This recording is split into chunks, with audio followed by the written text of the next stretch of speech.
Hi everyone, my name is Himanshu. Welcome to the day 6 of our 15 days revision series. आज मैं आपके साथ में दो स्टैंडर्ड कवर करने वाला हूँ 710 एंड 510। उसके अंदर आपसे रिक्वेस्ट आ रही है कि चैप्टर नंबर थर्ड के 315 320 पहले कवर कर लीजिए। तो द सेवन्थ लेक्चर या एट्थ लेक्चर जो भी हमारा रहेगा मैं उसमें वो कवर कर लूँगा। आज मैं इन दो को साथ में इसलिए ले रहा हूँ क्योंकि इन दोनों का कनेक्शन है और समटाइम स्टूडेंट गेट कन्फ्यूज कि यार 710 में क्या था 510 में क्या था, दोनों में मिक्स ही चल रहा है क्या।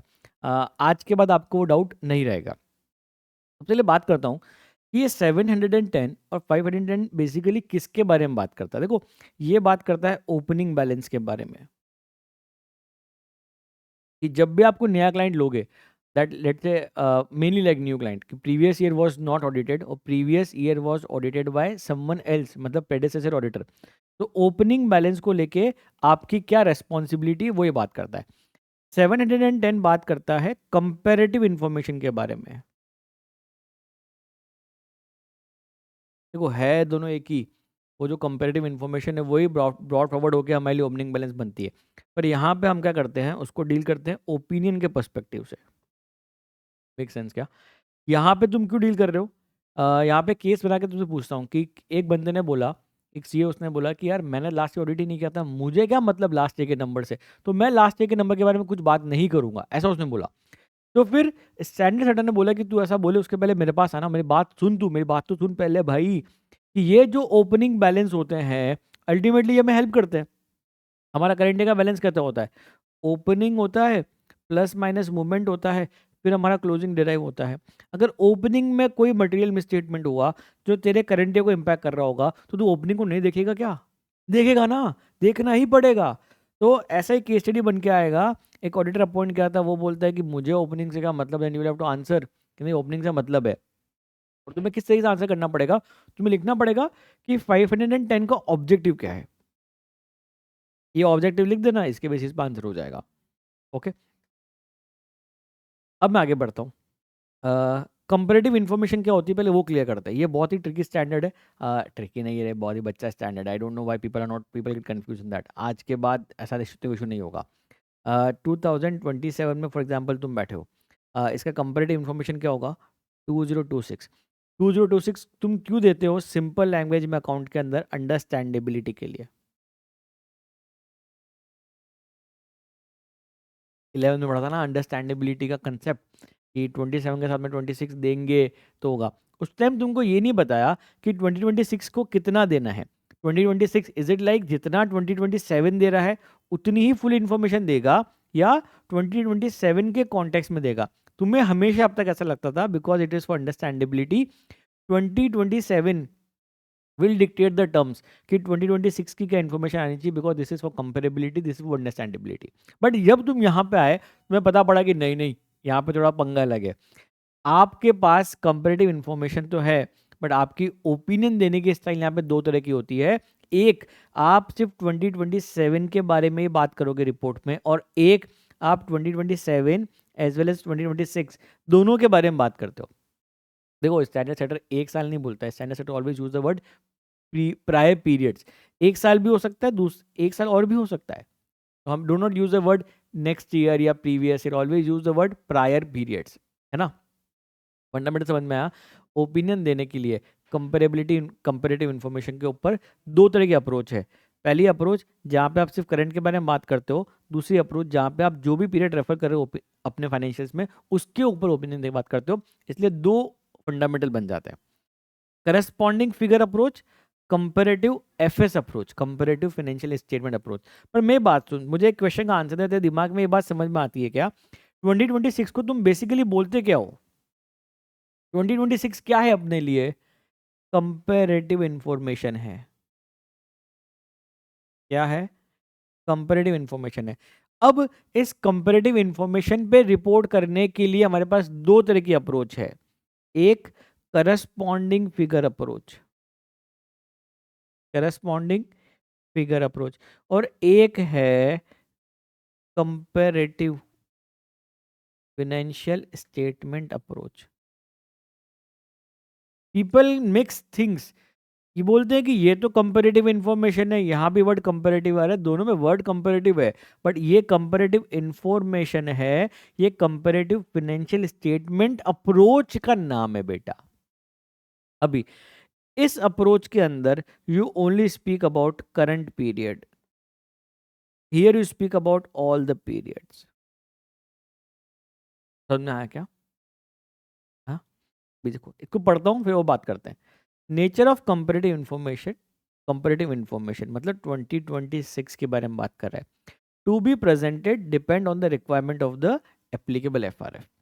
There are two different broad approaches to the auditor's reporting responsibility in respect of such comparative information। अभी तक 2026 के बारे में ही बात कर रहा है, फिर बोल रहा है अप्रोच क्या है।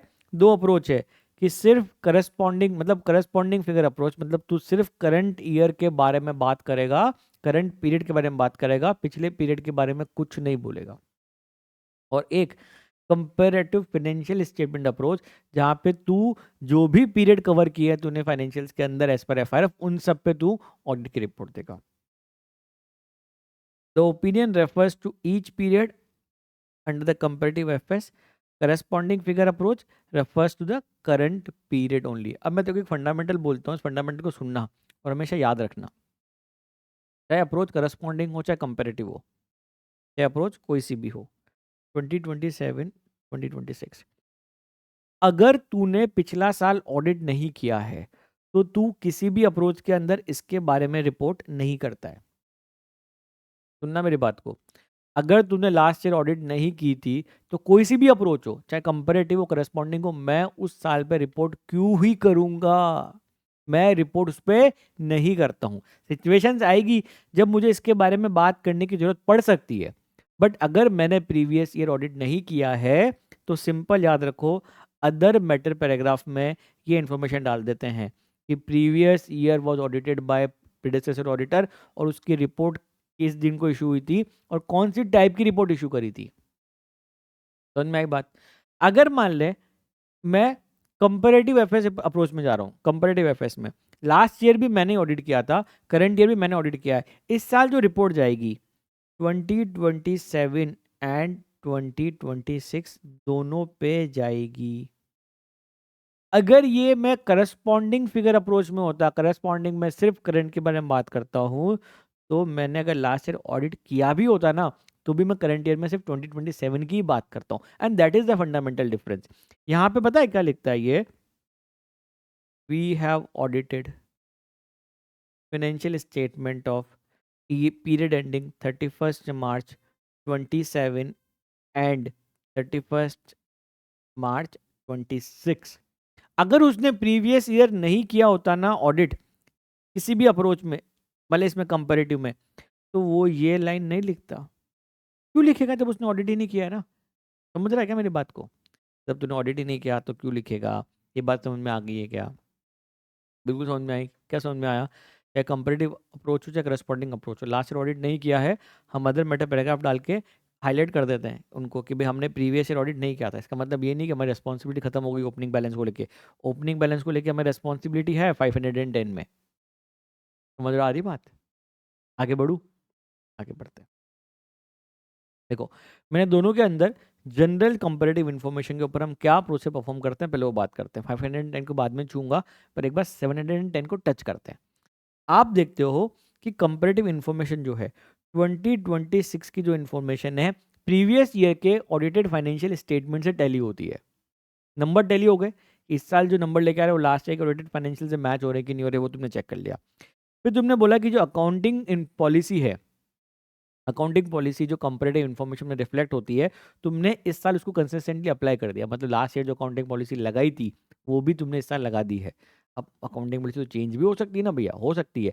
अगर आपने चेंज किया है तो उसका अप्रोप्रिएट डिस्क्लोजर है कि नहीं करंट ईयर में, वो पार्ट देख लिया। अभी क्या कोई मटेरियल स्टेटमेंट तुम्हें पकड़ में आया क्या इन द कंपैरेटिव इन्फॉर्मेशन जब तुमने करंट ईयर के प्रोसेस परफॉर्म किए? भाई है तो ओपनिंग इन्फॉर्मेशन ना, जब तो ऑडिट करने करा होगा करंट ईयर में तो opening plus movement minus closing होगा। तो क्या ओपनिंग बैलेंस में जो कोई मटेरियल में सेट मिला, क्या इसका कनेक्शन किससे आ गया? 510 से आ गया।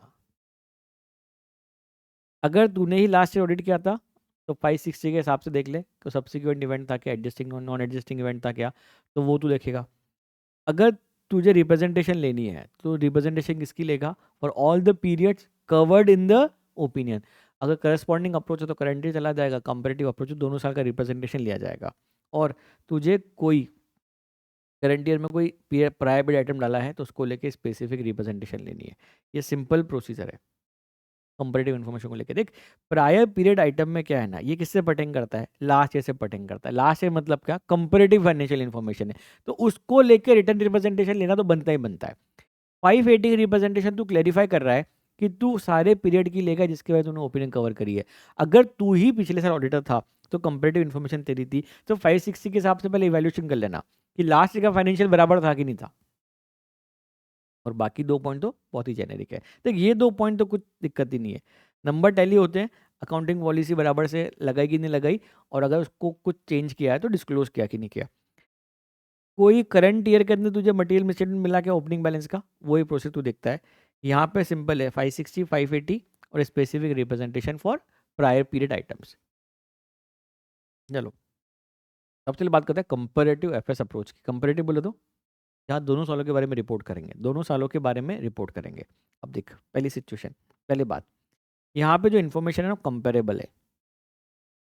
जितनी इन्फॉर्मेशन 2027 की जाएगी उतनी ही इन्फॉर्मेशन 2026 की जाएगी। कंप्लीट सेट ऑफ फाइनेंशियल जाते हैं एक तरह से 2 साल के। डेफिनेशन समझ में आ गई, मतलब समझ में आ गया अभी। The auditor's opinion shall refer to each period for which FS are prepared and on which an audit opinion is express. दोनों पीरियड को रेफर करेगा।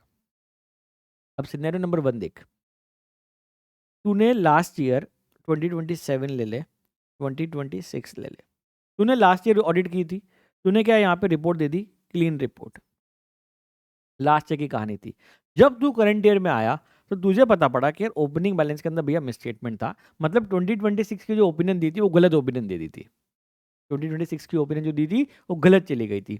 इस बार तू ओपिनियन किस पे देने वाला है, 2027 एंड 2026। इन दिस केस तूने क्या किया, इस साल जब ओपिनियन एक्सप्रेस करने गया 2026 की ओपिनियन को चेंज कर दिया। क्यों, लास्ट ईयर तूने कुछ और ओपिनियन दी थी, इस बार तू कोई और ओपिनियन चेंज कर रहा है प्रीवियस के बारे में। तो तेरा ओपिनियन चेंज क्यों हुआ, इसका तुझे सब्सटेंशियल रीजन लिखने पड़ेंगे।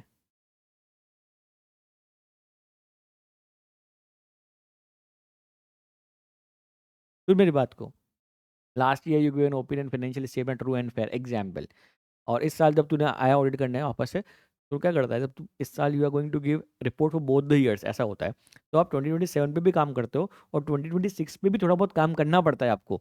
तो जब 2026 का काम हो रहा था, ओपनिंग वाले से काम हो रहा था, तूने देखा कि अरे यार एक मटेरियल में स्टेटमेंट था जो मुझे पता ही नहीं पड़ा, तो मेरी लास्ट ईयर की जो ओपिनियन थी वो गलत चली गई थी, तो मुझे इस साल में उसके ऊपर करेक्ट ओपिनियन देनी है। तो when you going give an opinion current year 2027 की और 2026 की जो रिवाइज ओपिनियन तू इशू करेगा, तो ये बात किसी को पता पड़ी क्या, किसी को नहीं पता पड़ी। फाइनेंशियल्स में दी हुई है क्या, फाइनेंशियल्स में भी नहीं दी हुई है। In that case other matter paragraph में जस्ट टू हाईलाइट कर दे that these are the reasons because of that you have revise your previous opinion. समझ में आई क्या बात, हो गई समझ में बात।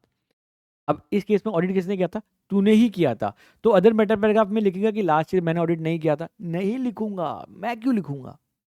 सेकंड सीन में आप, तूने इस साल ऑडिट किया, तुझे इस साल फिर से पता पड़ा कि यार ओपनिंग बैलेंस के अंदर एक मटेरियल मिसस्टेटमेंट था जो प्रीवियस वालों को नहीं पता पड़ा था, मतलब कोई और आदमी ऑडिट करता था।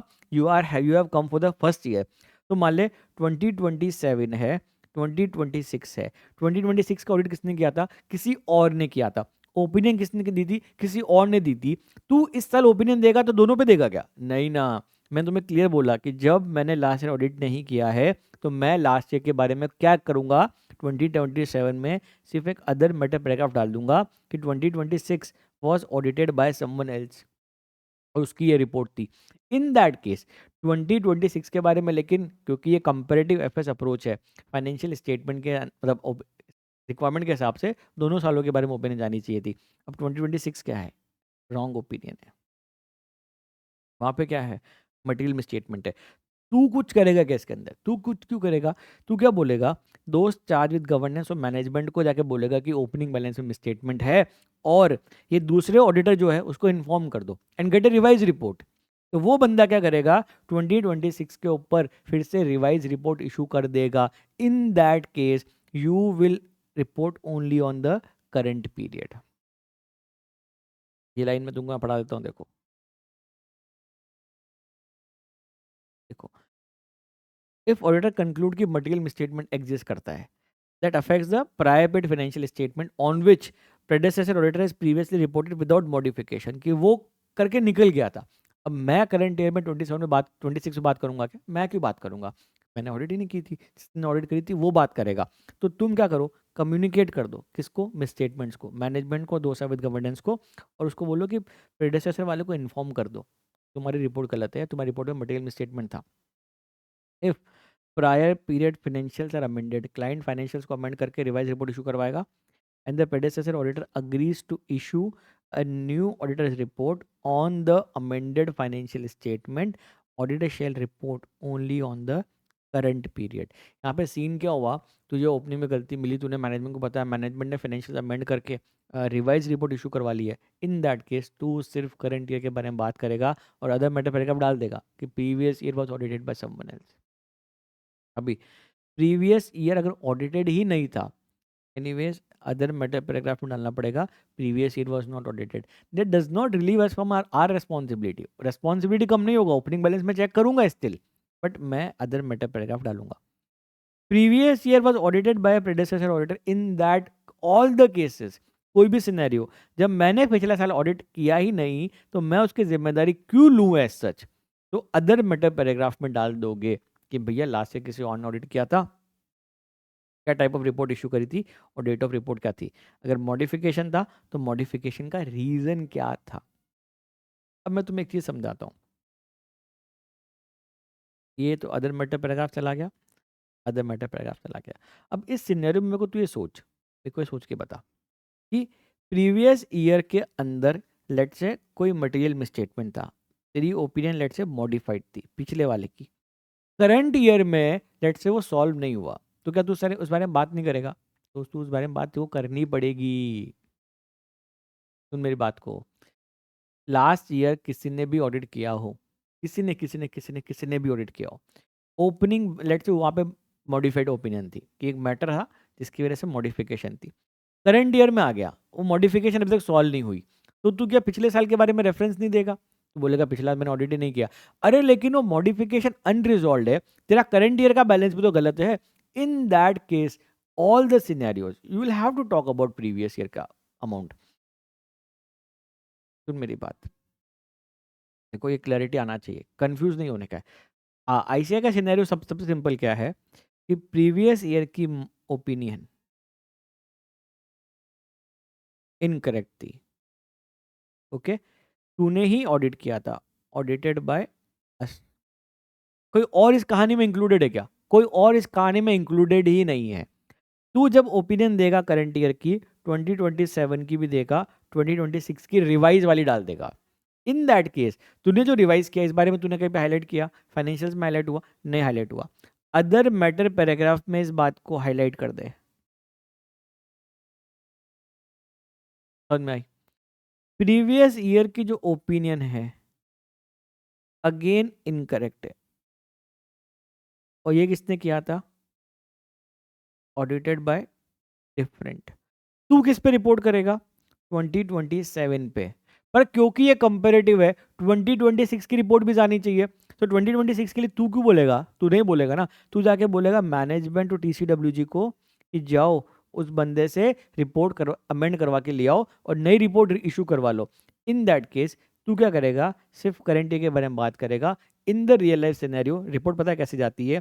इन द फाइनेंशियल स्टेटमेंट 2027 को लेके तेरी रिपोर्ट होगी, 2026 को लेके प्रेडेसेसर की रिपोर्ट होगी। इस तरीके से रिपोर्ट जाती है। तू करंट ईयर पे बात कर लेगा या अदर मैटर पैराग्राफ में लिख देगा ऑडिटेड बाय प्रेडेसेसर ऑडिटर, और उसकी रिपोर्ट तूने कहा अटैच कर रखी, उसमें अटैच कर रखी, तो दोनों साल की रिपोर्ट हो गई ना अंदर। 3 सेट हो गया। Third scenario, previous year not audited, other matter paragraph में लिख दे previous year audited by predecessor in all the cases other matter paragraph में बोलना ही पड़ेगा कि मैंने प्रीवियस ईयर ऑडिट नहीं किया है, सामने वाले को क्लियर बोलूंगा पिछला मैंने ऑडिट नहीं किया भाई, सिंपल। अब मुझे सिंपल बता, तूने लास्ट ईयर ऑडिट नहीं किया था, ऐसा अज्यूम कर लेते हैं। लास्ट ईयर की क्या तूने ऑडिट किया था, नहीं किया तो दोनों सिनेरियो है। लास्ट ईयर की ओपिनियन क्या थी, मॉडिफाइड थी, वो करंट ईयर में भी आ गई, अनरिजॉल्व है। अब तू मुझे बात बता, जब तू इस बार ओपिनियन लिखेगा, जब तू इस बार ओपिनियन लिखेगा तो तुझे 2026 का रेफरेंस देना पड़ेगा कि नहीं देना पड़ेगा, देना पड़ेगा। फॉर एग्जांपल यहाँ गलती इन्वेंट्री की है, तुझे बोलना पड़ेगा 2027 में इन्वेंट्री का अमाउंट इतना ज़्यादा है, 2026 का इन्वेंट्री का अमाउंट इतना ज़्यादा है। समझ गया मेरी बात को? एग्जामिनर आज दिस केस इन एग्जाम। उस बच्चों को क्या लगा कि आईसीआई तो 3 सिनेरियो पूछता है ना, ये तीनों सिनेरियो। ये आईसीआई ने क्या बोला, 4th सिनेरियो तो बहुत ही सिंपल सिनेरियो है ना, कि अगर कोई मॉडिफिकेशन लास्ट ईयर की है, करंट ईयर में अनरिजॉल्व है, obviously you will have to modify the current period का ओपिनियन है, इसमें सवाल ही नहीं है कुछ और, छोड़ थोड़ा ना देगा। Agree disagree? अग्री। अब आओ करस्पॉन्डिंग फिगर अप्रोच में। यहाँ पे कंपेरेटिव एफर्ट्स ऐसा नहीं जाते कि कंप्लीट सेट ऑफ इन्फॉर्मेशन है, these are like integral part of financial statement. ये समझने के लिए करंट को प्रीवियस होना जरूरी है। These are read to be in relation of current period, और कितना डिटेल जाएगा वो कौन डिक्टेट करेगा, तेरा करंट पीरियड का फाइनेंशियल स्टेटमेंट। अभी यहाँ पे देखो, प्रीवियस ईयर की मॉडिफिकेशन अनरिजॉल्व है, आईसीआई ने एग्जाम में ये क्वेश्चन पूछा था, प्रीवियस पीरियड की ओपिनियन क्या है, अनरिजॉल्व है। इन दैट केस क्या होगा, you will have to modify current period opinion with respect to previous year. आपको यहाँ पे ओपिनियन को मॉडिफाई करना ही पड़ेगा, रेफर करना पड़ेगा both current period and previous period in the description of matter giving rise to modification. Basis of modification paragraph के अंदर वहाँ पे इस बारे में लिखना ही पड़ेगा, करंट ईयर का नंबर कितना हिला हुआ है, प्रीवियस ईयर का नंबर कितना हिला हुआ है।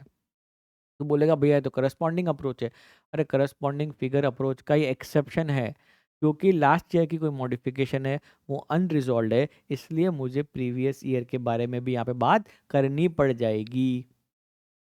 इन other cases explain that opinion has been modified because of issue of comparability. Example देके समझाता हूँ। लास्ट ईयर का डेप्रिसिएशन 7 लाख रुपीज़ चार्ज होना चाहिए था, लास्ट ईयर का डेप्रिसिएशन 2 लाख रुपीज़ चार्ज किया, एसएलएम मेथड है। करंट ईयर में डेप्रिसिएशन 7 लाख चार्ज करना था, क्या करंट ईयर गलत है क्या? करंट ईयर गलत नहीं है, कंपेरेबिलिटी का पॉइंट गलत है क्या? गलत है। लास्ट ईयर का तेरा पी एंड एल में 2 लाख आ रहा होगा, इस बार तेरा 7 आ रहा है, कंपेरेबिलिटी इशू है, कंपेरेबिलिटी इशू है।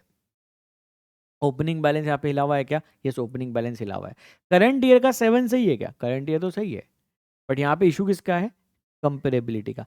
अब मेरी बात सुन, ऐसा होता लास्ट ईयर 7 चार्ज करना था, 2 चार्ज किया, इस साल भी 7 चार्ज करना था, इस बार भी 3 चार्ज किया, दोनों ही गलत है ना। इस केस में तो दोनों के बारे में बात करने को बोल रहा है। अगर मान ले कि लास्ट ईयर गलत था, इस बार तूने जो चीज़ सही कर दी, बट कंपेरेबिलिटी इशू है, इन दैट केस ऑल्सो तुझे उसके बारे में बात करनी ही पड़ेगी। समझा कि प्रीवियस ईयर का मैटर यहाँ पे स्टिल अनरिजॉल्व है, करंट ईयर में फिक्स हो गया, करंट ईयर का मामला सही कर दिया, लेकिन कंपेरेबिलिटी तो नहीं है। अब चाहे करस्पॉन्डिंग अप्रोच हो चाहे कंपेरेटिव फिगर अप्रोच हो, आंसर रिमेन सेम। अभी material misstatement in prior period on which N unmodified opinion was issued. पिछले साल में क्या है? मटेरियल मिसस्टेटमेंट है। लास्ट ईयर क्या था? ओपिनियन अनमॉडिफाइड इशू हो गई थी। अभी जो भी हमारा फाइनेंशियल रिपोर्टिंग फ्रेमवर्क करता है उसके हिसाब से इसको डील करो। फाइनेंशियल रिपोर्टिंग फ्रेमवर्क क्या बोलता है? लास्ट ईयर को रीस्टेट करके करेक्ट कर दो तो मामला सेट हो जाएगा। पर अगर वो मैटर अनरिजॉल्व है, देख फंडा ये तो है ना कि लास्ट ईयर हमने अनमोडिफाइड दी थी, ऑप्शन क्या होता है फाइनेंशियल रिपोर्टिंग फ्रेमवर्क के अंदर? लास्ट ईयर को रीस्टेट करके फिक्स कर दो। लास्ट ईयर को रीस्टेट करके फिक्स कर दिया तो करंट ईयर में क्या होगा? क्लीन ओपिनियन चली जाएगी। बट क्या होता है लास्ट ईयर को अगर एज पर एफआरएफ डील नहीं किया, इन दैट केस क्या है? लास्ट तेरा ओपनिंग बैलेंस के अंदर क्या है? मटेरियल में स्टेटमेंट है। यू विल गिव इधर क्वालिफाइड और एडवर्स ओपिनियन। समझा क्या?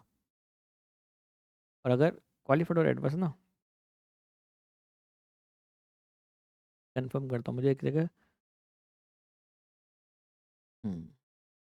देखो If auditor obtains audit evidence that material misstatement exists in prior period on which an unmodified opinion was issued, the auditor shall verify whether the misstatement has been dealt as required under the applicable FRF. As per FRF हो गया हो तो ठीक है, अगर नहीं होता तो क्या करता है? If that is not the case, the auditor shall express a qualified opinion or adverse opinion in the auditor's report on the current period financial statement, modified with respect to corresponding figure. पिछले साल के हिसाब से इसकी बार पिछले साल के लिए इसको करंट में मॉडिफाई करना पड़ जा रहा है. ऑडिटेड नहीं है, अदर मेटा पैराग्राफ. किसी और ने ऑडिट किया है, other matter paragraph. Always always always. Simple scenarios है. समराइज करता हूँ तुम्हारे लिए, रुको. एक्चुअली जब मैं रेगुलर बैच में पढ़ाता हूँ ना, आई गिव 10 to 12 सिनेरियोज की डिफरेंट डिफरेंट सिनेरियोज में क्या होगा तो बहुत डिटेल होता है. But now I am restricting the scenario जो आईसीए ने बोला है. देखो, सबसे पहले तुम बोलो comparative FS approach, comparative FS, और यहाँ पे corresponding figure approach. You have changed your opinion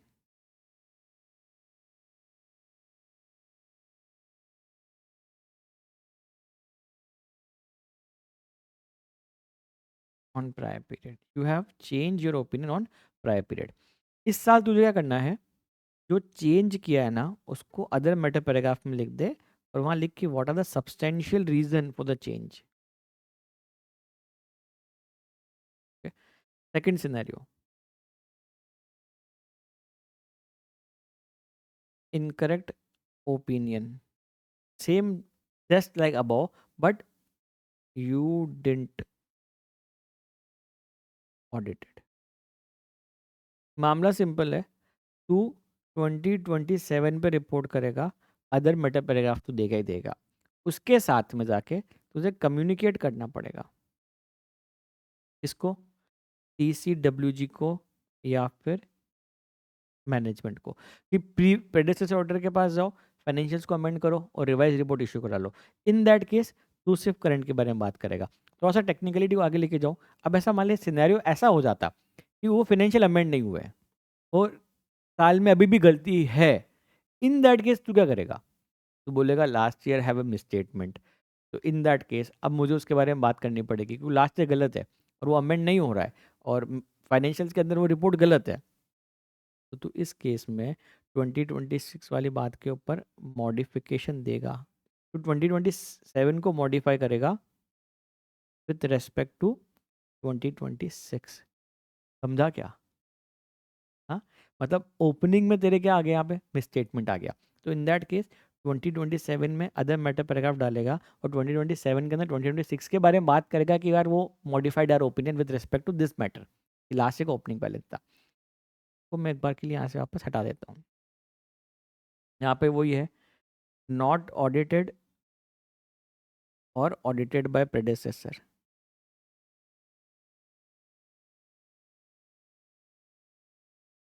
Om paragraph, OM OM OM OM OM कर दोगे. यहाँ पे ओम क्यों गया? क्योंकि तूने पिछला साल ऑडिट नहीं किया था इसलिए ओम गया था. समझा? करस्पॉन्डिंग फिगर अप्रोच में क्या हुआ कि प्रीवियस ईयर का जो मॉडिफिकेशन है वो अनरिजॉल्व है. अब करस्पॉन्डिंग फिगर अप्रोच है, तुझे सिर्फ 2027 की बात करनी चाहिए थी ना. 2026 की बात क्यों ही करेगा? 2026 के बारे में इसलिए बात कर रहा है कि लास्ट ईयर की जो मॉडिफिकेशन है ना भैया वो अनरिजॉल्व है. इन दैट केस मुझे करंट ईयर और प्रायर पीरियड दोनों को रेफर करना पड़ता है इन माय ओपिनियन.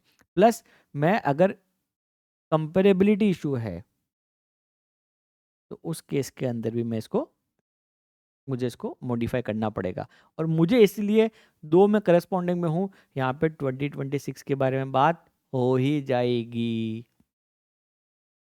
अगला सिनेरियो कि ओपनिंग बैलेंस में क्या है, मटेरियल मिसस्टेटमेंट है. प्रीवियस वाले ने क्या किया था, क्लीन रिपोर्ट इशू कर दी थी. तो पहला बोलता है कि एफआरएफ के हिसाब से उसको कर दो ठीक. अगर वो ठीक नहीं होगा तो तेरे लिए क्या है, ओपनिंग बैलेंस का मिसस्टेटमेंट है. तो what you are doing, you are modifying 2027 का ओपिनियन विथ रेस्पेक्ट टू 2026 कि मेरा ओपनिंग गलत चल रहा है। 2026 के बारे में अलग से बात नहीं कर रहा हूँ, करंट ओपिनियन बोल रहा हूँ कि मेरा ओपनिंग गलत चल रहा है भाई। 2026 के अंदर मटेरियल मिसस्टेटमेंट था जो करेक्ट नहीं हुआ है। बाकी दो सिनेरियो दोनों सेम है। अब मुझे बता, आईसीए ने क्या किया, क्वेश्चन पूछा कंपैरेटिव एफएस के ऊपर और ये सिनेरियो पूछ लिया, तो गलत पूछा क्या? अरे मैंने कहा ना जेनेरिक है भाई। लास्ट ईयर की ओपिनियन अगर रिजॉल्व, लास्ट ईयर का मुद्दा था, करंट ईयर रिजॉल्व नहीं हुआ है, तो ऑब्वियसली करंट ईयर में उसके बारे में बात करनी ही पड़ती है इन ऑल द सिनेरियोज। ओके, ये सारे एक्सेप्शन सिनेरियोज हैं in the corresponding figure approach, जहाँ हमको प्रीवियस के बारे में बात करनी पड़ रही है।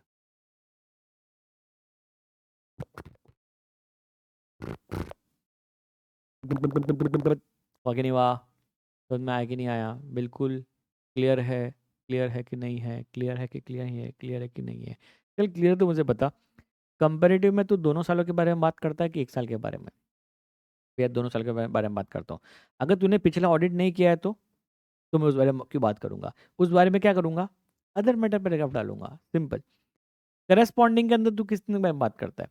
2027 के बारे में बात करता है। अगर 2026 तूने ऑडिट किया है तो भी बात नहीं करूंगा, मैंने ऑडिट नहीं किया है तो भी नहीं बात करूंगा। बट 2026 की जो ओपिनियन थी वो मॉडिफाइड थी, वो करंट ईयर में अनरिजॉल्व है, तो बात करनी पड़ेगी। अगर वो ओपिनियन लास्ट ईयर की जो मॉडिफिकेशन थी करंट ईयर में रिजॉल्व हो गई है तो नहीं बात करूंगा, क्योंकि 2027 के बारे में बात करता हूँ। 2026 की जो गलती थी, जो मिस्टेक थी, अगर वो रिजॉल्व हो गई है तो 2027 बराबर है कि नहीं है? बराबर है। मैंने ओपनिंग बराबर है कि नहीं है? ओपनिंग भी बराबर है। तो मैं पिछले वाले के बारे में बात ही क्यों करूंगा? समझा क्या? यही बच्चे क्या करते हैं, एक्स्ट्रा सोचने की कोशिश करते हो, कंफ्यूज हो जाते हैं। बट मैं देखो बोल रहा हूँ, करस्पॉन्डिंग फिगर अप्रोच में मैं करंट के बारे में बात करता हूँ। प्रीवियस ईयर के अंदर मान ले कोई मटेरियल मिसस्टेटमेंट था ओपनिंग बैलेंस के अंदर, क्लाइंट ने जाके ओपनिंग बैलेंस को रीस्टेट करके मान ले रिवाइज रिपोर्ट इशू कर दी। अब तू करंट ईयर में किसके बारे में बात करेगा? मैं 2027 के बारे में बात करूंगा। ये बोलूंगा कि प्रीवियस ईयर का ये वो क्यों बात करूंगा? 2027 का क्लोजिंग सही है, ओपनिंग सही है, कुछ गड़बड़ नहीं है, 2027 की बात करूंगा। 2026 में कोई मॉडिफिकेशन थी, रिपोर्ट मॉडिफाइड थी, और जिस वजह से थी उस चीज़ को फिक्स कर दिया है, वो चीज़ को करेक्ट कर दिया है। अब तेरा 2027 सही है क्या? सही है। ओपनिंग सही था, सही है क्या? सही हो गया। अब बात करेगा 2026 के मॉडिफिकेशन के बारे में, क्यों बात करूंगा? करंट में फिक्स हो गई है। 2027 में कोई मुद्दा है क्या? कोई मुद्दा ही नहीं है तो क्यों बात करूंगा? समझ गया ना अब मेरे लाला? लाला आप समझे कि नहीं समझे कि अगर कोई मुद्दा प्रीवियस ईयर का रिजॉल्व हो जाता है तो उसके बारे में फिर मैं करंट में बात क्यों करूंगा? नहीं करूंगा, वो रिजॉल्व हो गया है, वो अनरिजॉल्व है, इसीलिए मुझे प्रीवियस ईयर के बारे में बात कर जानी पड़ रही है। अब जब तुम ये सब बातें पढ़ोगे ना, अब तुम्हें समझ में आ जाएगा। एग्जाम का क्वेश्चन क्या होता है, ये एक्सेप्शन वाली सिचुएशन के बारे में लिखिए। ओके, तो इस एक्सेप्शन वाली सिचुएशन के बारे में जो चारों पॉइंट है, फर्स्ट सेकंड थर्ड फोर्थ, कि हमें प्रीवियस के बारे में कब बात करनी होती है वो होगा। इसके अंदर वो ये भी पूछता है कि what do you mean by corresponding figure approach, कि अप्रोच का नाम क्या होता है। One possible question, comparative FS approach के बारे में जनरली नहीं पूछता है, बट कंपेरेटिव के अंदर क्या क्या इन्फॉर्मेशन जाती है कि वो कंपेरेबल इन्फॉर्मेशन जाती है, वो होती है। और अ, पूछना चाहेगा ना आईसीआई तो सिर्फ यही पूछेगा। बाकी मैंने सब जो इंपॉर्टेंट वर्ड्स है सब कुछ कवर कर दिए हैं आपके। और एक फंडा जो मैंने तुमको क्लियर कर दिया है, अगर तुमने लास्ट ऑडिट नहीं किया है तो किसी भी केस में तुम उस साल के बारे में बात कर ही नहीं सकते, चाहे तुम कोई सी भी अप्रोच में हो, अनलेस कि लास्ट ईयर कोई मॉडिफिकेशन थी, वो करंट में अनरिजॉल्व है, तो मुझे प्रीवियस की बात करनी पड़ती, वरना प्रीवियस की बात करूंगा ही क्यों? ओके,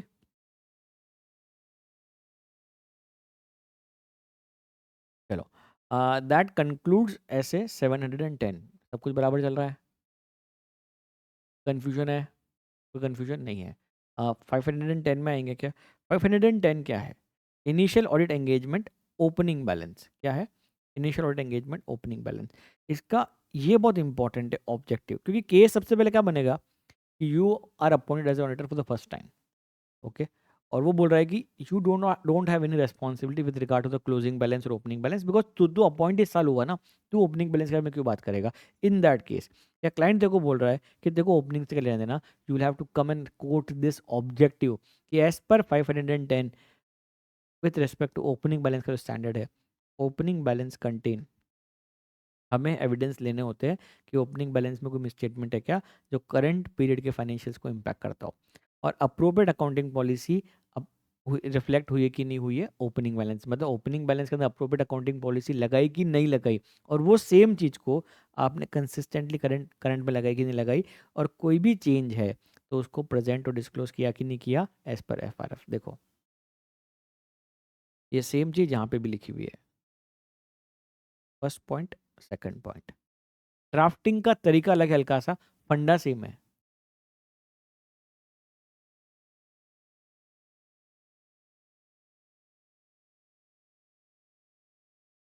आगे 510 में चले।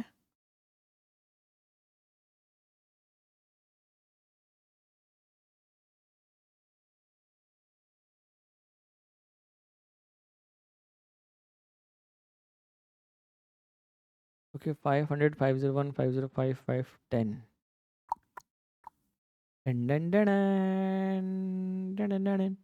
505 आ गया है, 510 भी आ जाएगा।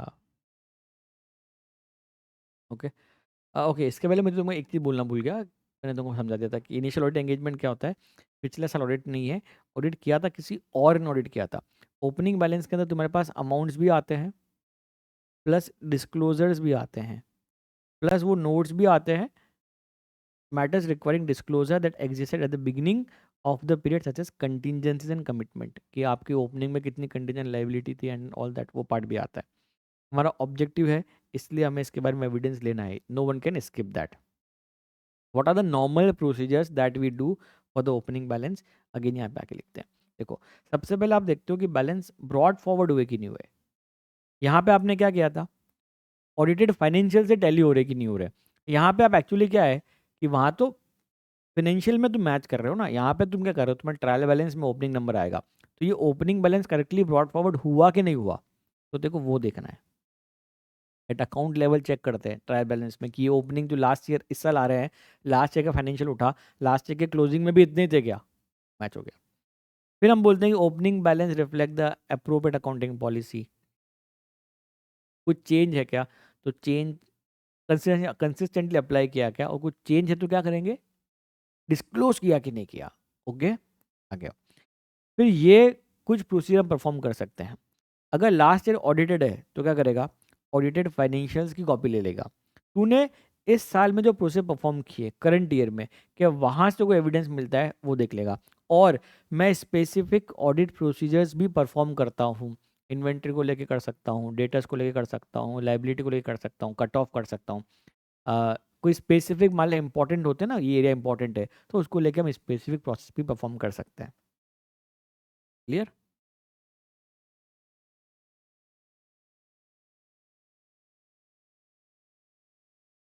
ना।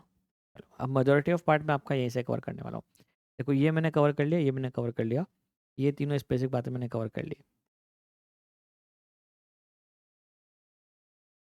ओके और अगर आपको लगता है कि ओपनिंग बैलेंस में कोई मिसस्टेटमेंट है जो करंट ईयर को मटेरियली मिसस्टेट कर सकता है, तो आपको एडिशनल प्रोसेस करने की ज़रूरत होती है।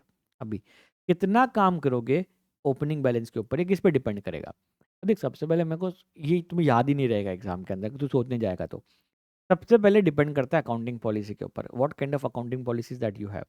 और अकाउंटिंग पॉलिसी चेंज हो जाती है तब तो और ज़्यादा काम करना पड़ता है। तो फर्स्टली मैं बोलता हूँ accounting policies followed by the entity, accounting policy हो गई। अब बात आती है नंबर्स के बारे में। जब मैं नंबर्स ब्रॉड फॉरवर्ड किए ना, तो आप देखते हो यार वो कितने इंपॉर्टेंट है, छोटे छोटे हैं कि लाइक बहुत बड़ा अमाउंट था। तो significance of the opening balances, significance of the opening balances with respect to current year. Third में बात सुन, रिस्क कितनी है, रोमम पे डिपेंड करेगा, और नेचर ऑफ ट्रांजेक्शन्स क्या है, nature of class of transaction, nature of account balances, nature of disclosures, उस पर भी डिपेंड करेगा। अगर ट्रेडिंग बिजनेस है, बहुत स्ट्रेट फॉरवर्ड बिजनेस होता है तो कोई प्रॉब्लम नहीं होता है, but let's say construction industry जहाँ पे IFRS 15 के हिसाब से रेवेन्यू रिकॉग्निशन के अंदर मल्टीपल स्टेजेस हैं, इन दैट केस वो भी आपको देखना पड़ेगा। आखिरी में क्या ओपनिंग बैलेंस के अंदर, क्या अगर लास्ट ईयर ऑडिटेड थे तो क्या ओपिनियन मॉडिफाइड थी क्या, अगर मॉडिफाइड ओपिनियन थी तो ओपनिंग को चेक करना ज़्यादा बनेगा, क्योंकि मॉडिफिकेशन करंट ईयर में रिजॉल्व हुई कि नहीं हुई वो भी देखना पड़ता है। These are 4 factors. Accounting, nature of transactions, रोमम, ये दोनों एक ही पॉइंट थे। तेरा सिग्निफिकेंस ऑफ ओपनिंग बैलेंस, या लास्ट ईयर का जो तेरा ओपिनियन था वो तेरा मॉडिफाइड था क्या? देख, लास्ट ईयर का ओपिनियन मॉडिफाइड था मतलब लास्ट ईयर के क्लोजिंग बैलेंस मॉडिफाइड थे, मतलब करंट ईयर का ओपनिंग हो गया ना, ये करना पड़ेगा।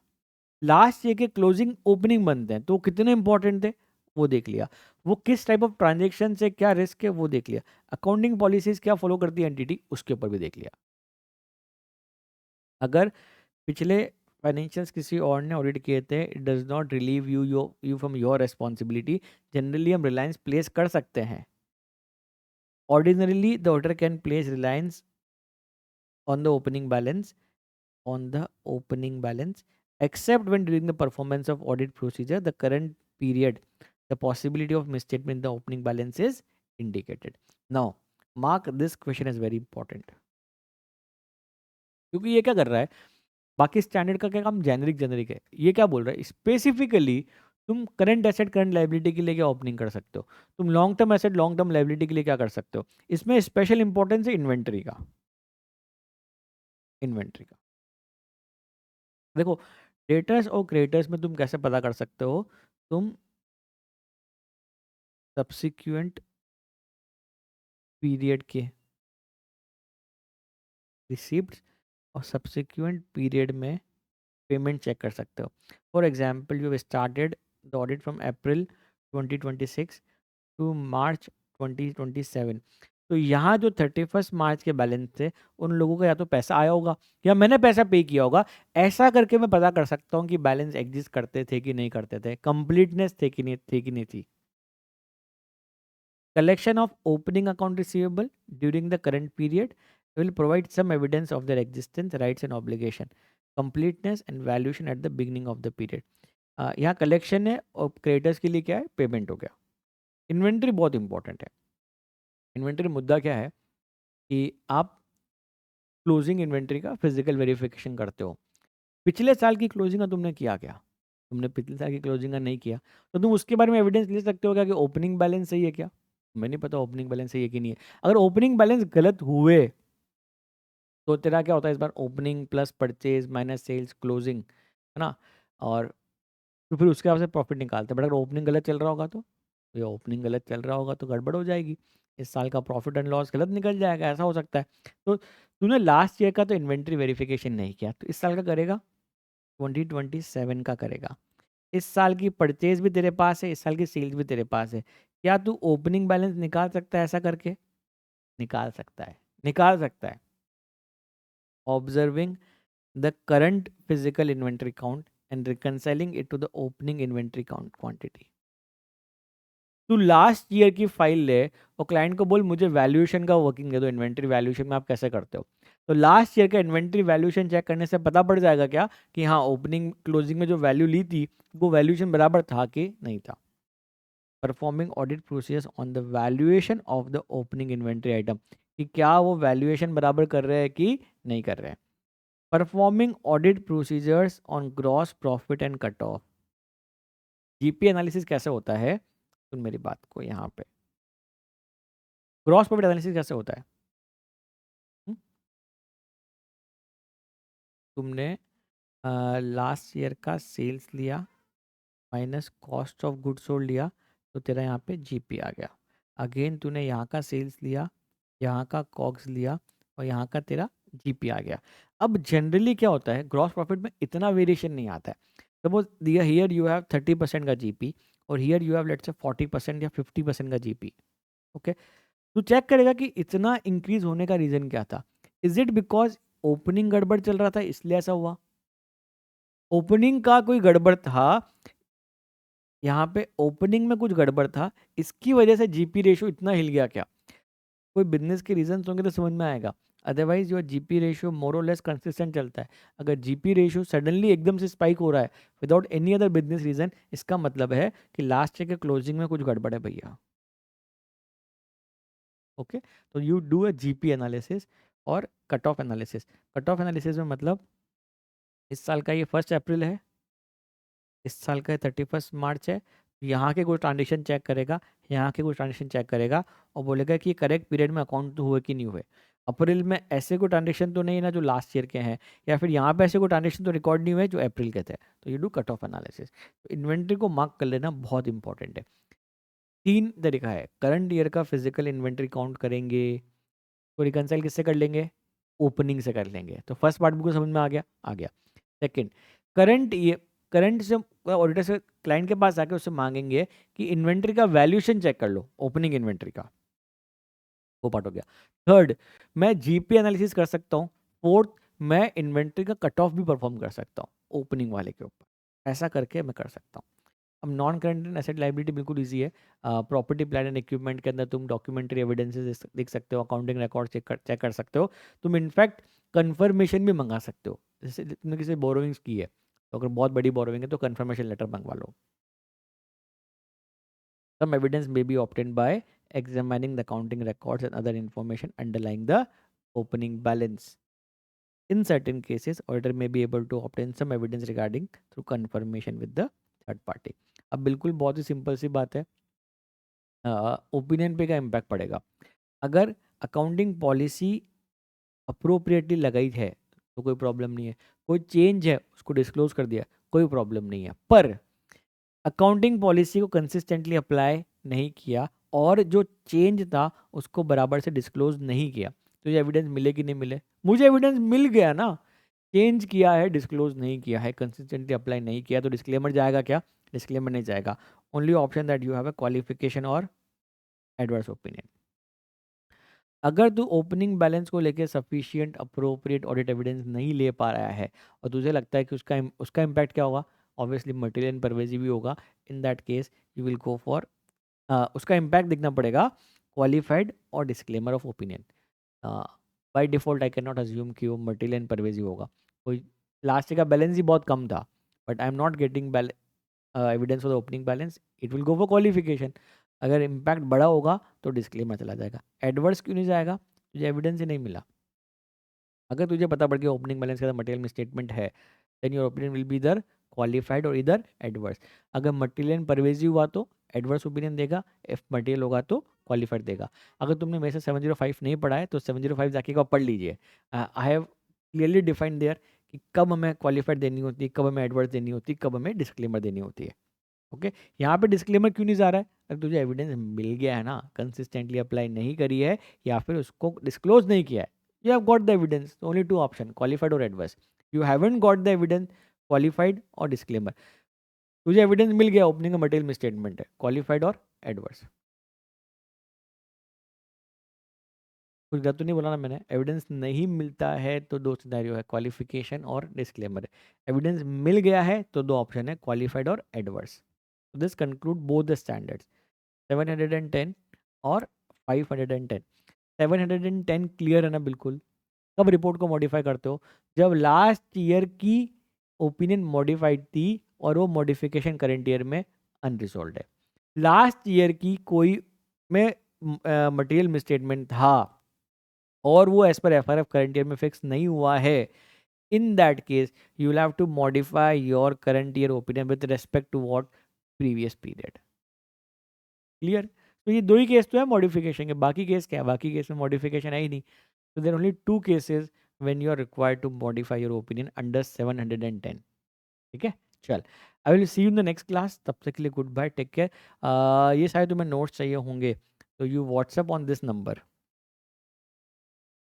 ठीक है, जो यहाँ तक आया है उसको पता पड़ जाएगा, 9024976491। They will share a Google drive link with you. होगा तो मैं वैसे भी इस वीडियो के डिस्क्रिप्शन में लगा दूंगा, बट अगर आपको इन केस नहीं मिल रहे हो, कुछ एक आध पेंडिंग हो तो यहाँ पे व्हाट्सअप करके मांग लीजिएगा। चलिए, good bye, take care, I will see you the next class.